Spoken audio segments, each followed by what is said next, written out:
Hey guys, and welcome back to another YouTube video. In this video we're going through the Port Adelaide versus, who did they play in the end? Brisbane game, and Brisbane just absolutely smoked them.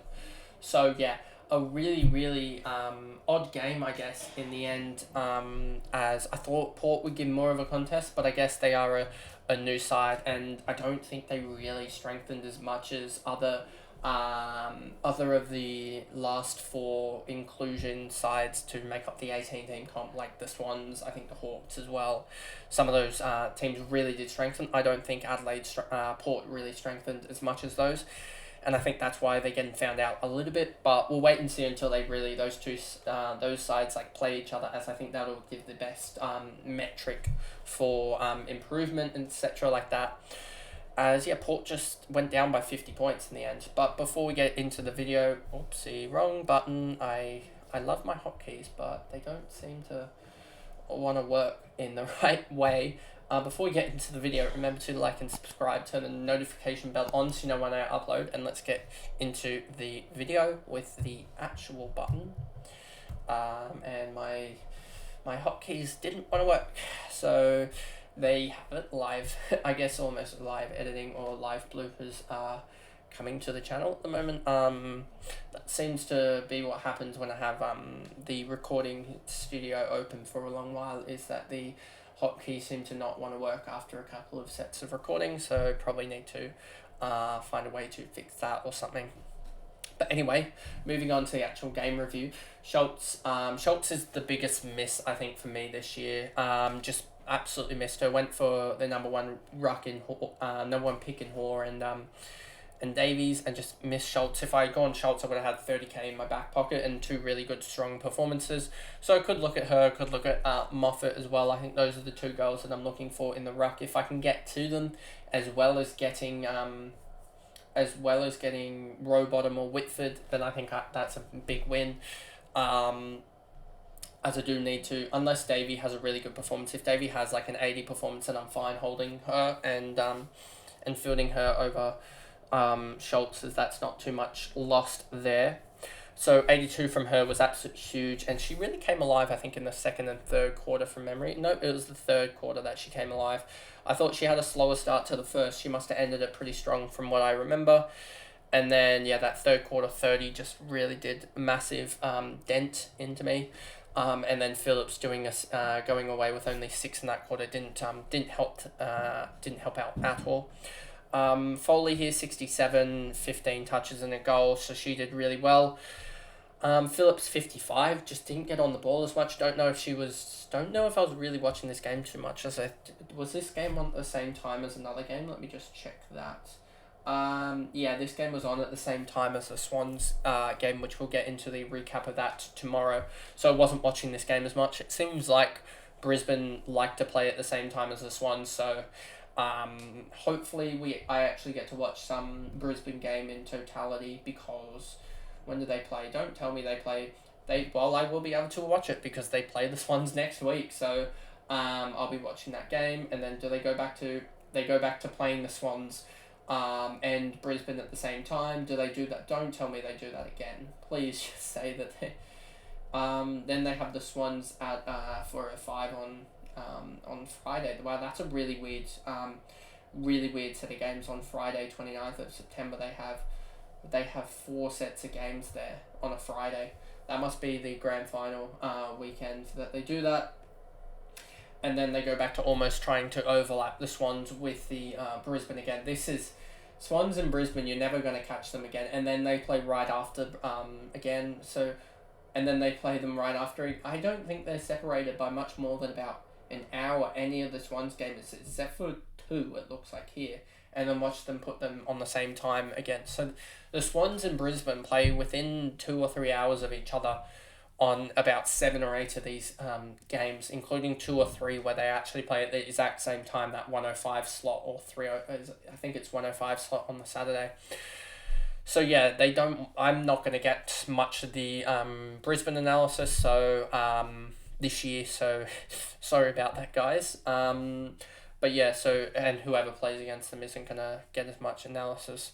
Mules 53, Dowrick 51. I thought Dowrick was actually a really good player last year, so surprised she had such low scoring. I guess she might be an impact player rather than an actual scoring, like, high possession type player. Cuthbertson, McClacken, I think that is. Ballard, Stewart, Houghton, Ewings as well. I thought she must be a very impact player, so I thought she had a really good year last year, and then must be something second year fall off or something. I don't know exactly, but yeah, I thought she was a lot better player than these stats would suggest last year. So I don't know what's going on with her. Haven't watched.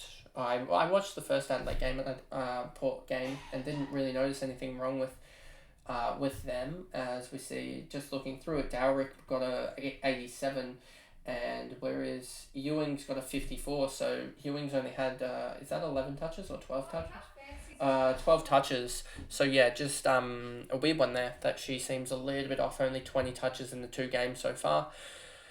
Anderson 117 was absolute nuts, and if we go to here, Anderson, midfielder, and she's averaged 103, so 90 and a 117. Yeah, pretty good performance from her. Conway, as we see here as I adjust the screen, 94, Davidson 93, and O'Dwyer 89. All girls sort of getting involved just because of the goals, I think, getting high in high performance or in terms of fantasy. Dawes 79, Huda 72, Savak 64 with 1 goal, 16 touches.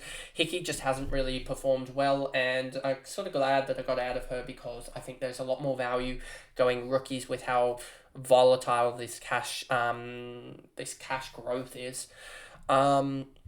Cohen, Grinder, Smith, Postlethwaite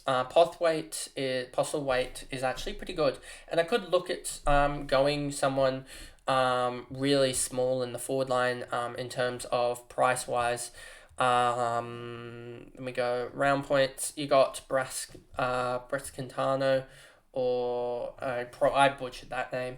43.56, not too bad. 400 Kers. You got Newman here, sort of. You could go there somewhere. Mules, if you go to average actually, and you go to here and you go 400 Kers, you got Perkins, who's not playing, Clark 53, anyone here as well. Stratton 48. I don't think I really want to play it on ground, to be honest. Yeah, there's no one really per se that I want to necessarily play with absolute certainty. 600 Kers. Is there anyone? You know, you got Kelly and you got Vesio and Davidson even to a certain extent, but she did kick 4, and that's why I think she was up there. What did Zanka do? Zanka hasn't played for another game, but hasn't played a second, but could be useful. Moody has only played 1 game. Crockett Grills had a low game against the Swans, so good that they didn't go for her. Stanton had a 92. Privatelli, no one here really is standing out per se. Could look at, yeah, but we'll just wait and see. I think Kelly is definitely one of the ones that you could look at, and in the 700k range you got Gardner, obviously. Dalpos is one. Ty is one as well that you could look at. Conway has gone 66 and 94, so she could be one as well that you'd look at. Xenos, what did Parry do? Parry did a 61, which isn't even that bad. Maloney, who I was almost had on my side, did a 51, so really glad that I went for single there. That's plus 27. And you just look at some of these girls and you just think maybe there is a chance here that you could do something. But yeah, we'll just wait and see what they do in their next game, as it doesn't look too good for the forwards. To be honest with you, the forward line looks, there aren't many options. So we'll just wait and see what happens there. You could look at some of these Melbourne girls as well. Too good as well could be one that you look at. And then just looking at any of these, Randall or Morrison. Morrison could be the one to just jump out here, as she's gone pretty well actually. So Morrison could fix that up. And then we wait for Roberts if she is out. So we sort of did everyone, I'm pretty sure. So that is pretty much the video there. And I guess if I go back to the main screen, my hotkeys are not working, as I was saying earlier in the video, but that is the video there. And I'll see you guys, I guess, in the next one. Bye guys. Goodbye.